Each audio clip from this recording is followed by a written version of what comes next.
Ордон өнгөөс хэлжсэн энэ бол өдөр зүйлээс бол тодорхой хэмжээний дүнлэх бол заашгүй гарах хэрэгтэй.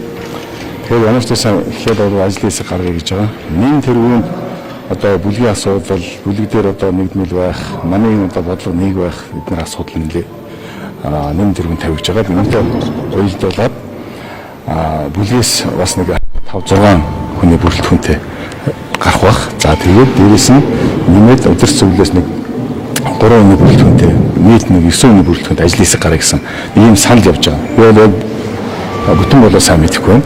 Ажлын хэсэг бол ер нь улс төрийн дүгнэлт гаргахад ийм ажлын хэсэг байж байгаа. Нэгдүгээр бол энэ том асуудал дотор ч мэдээж улс төрийн бол том дүгнэлт гаргах хэрэгтэй. Өнөөгийн нөхцөл байдал одоо энэ гадаа бий болоод байгаа нөхцөл байдал, халбаатар зогсоод байгаа одоо ажил хийж байгаа нөхцөл байдал, сургуулийн багш нартай холбоотой асуудлууд, эмнэлэг эмч нартай холбоотой асуудлууд, за тэгээд эдийн засгийн нөхцөл байдал маань хүнд байж байгаа. Энэтэй уялдуулаад төсвийн асуудлууд байж байна. За дээрээс нь тэгээд манай асуудлууд байж байна. Саяны гарсан одоо их хурлын дарга болоод ерхий сайдтай холбоотой асуудлууд, за тэгээд бүлэг дээрх асуудлууд гэдэг ер нь бол бүх асуудлаа бол одоо томоор нь бол харъя гэсэн, томоор нь ярицээ гэсэн ийм л одоо төлөлтэй байж байгаа. Дүгнэлт гарчвал та яхаа тэр дүгнэлтийг дагаад жишээ нь бүлэг ингээд эвлэрээд үйл ажиллагаа нь хийвээ болоо явчих юм уу? Та бүлээн зөвшөөрөх юм уу тэр дүгнэлтийг? Улс төрийн дүгнэлт гэдэг бол Монгол Ардын намын удирц зөвлөөс гарсан дүгнэлтийг бол бүгд дагах ёстой. Чиглэл гаргах ёстой. Дүгнэлт гэдэг хасаа илүү чиглэл гаргах ёстой. Энийг бол хаанаа бол барих ёстой. Орон нутгийн хэмжээнд намын байгууллагын хүрээнд тэр одоо улсын хэмжээнд тэр одоо намын бүлгийн хүрээндчлэр ер нь бол намын одоо удирц зөвлөөс гарсан чиглэлийг бид нар бол дагаж ажиллах хэрэгтэй байхгүй. Би бол тэрийг л үсээд байгаа шүү дээ. Тэрийг л гаргах гэж байгаа. Түүнээс биш энд одоо зөвхөн ганцхан бүлгийн асуудал бол биш. Бүлгийн асуудал, бүлгийн даргын асуудал биш. Энэ бол улс орны хэмжээний том асуудал дээр ирэх барьж байгаа намын хүрээнд гарч байгаа том дүгнэлт гэж ойлгох хэрэгтэй. Өчигдөр Содбаатар дарга хэвлэлд мэдээлэл өгөхдөө их хурлаар ахаад өөр хүний нэрийг оруулж иж байгаа сонгоно гэхэд хэлчихэж штэ. Тэгэхээр та бол баг хурлыг өдөртсөн хүн тий.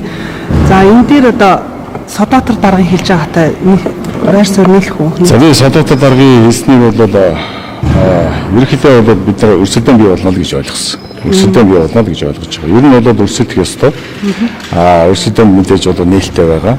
За магадгүй өшөөч одоо ордон одоо өнөөдрийн бас байгуурлаараа зөвшөөрөгдсөн амар өрсөлдөөн гэдэг намын дарга. За дээрээс нь өрсөлдөх юм боломж олцоод нээлттэй гэдгийг л хэлж байгаа болов гэж ойлгосон.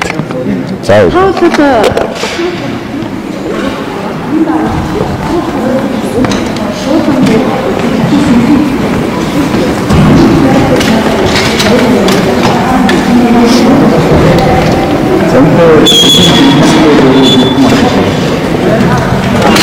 улсын хурлын бүрийн эрхэд засгийн газрыг бүрэлдүүлэх ёстой. Засгийн газрыг байгуулах татан буулгах асуудал улсын хурлын бүрийн эрх байж байгаа. Улсын хурал өөрийнхөө байгуулсан засгийн газартай холбоотой асуудлыг хэлэлцэхэд засгийн газар өөрөө бойкот зохиогоод гишүүдэд оруулахгүй байх, тэр тусмаа сөрөг хүчнийг оруулахгүй байх энэ том асуудал бол үндсэндээ нарийн ярил төрийн эрх мэдлийг их хурлыгаа давж төрийн эрх мэдлийг булаалцаж байгаа ийм одоо үндсэн хуулийн асуудал болж байгаа байхгүй. Энэ асуудалтай уялдаатай саяны асуудал гарсан шүү. Тэгэхээр шийдвэрээс 2 удаа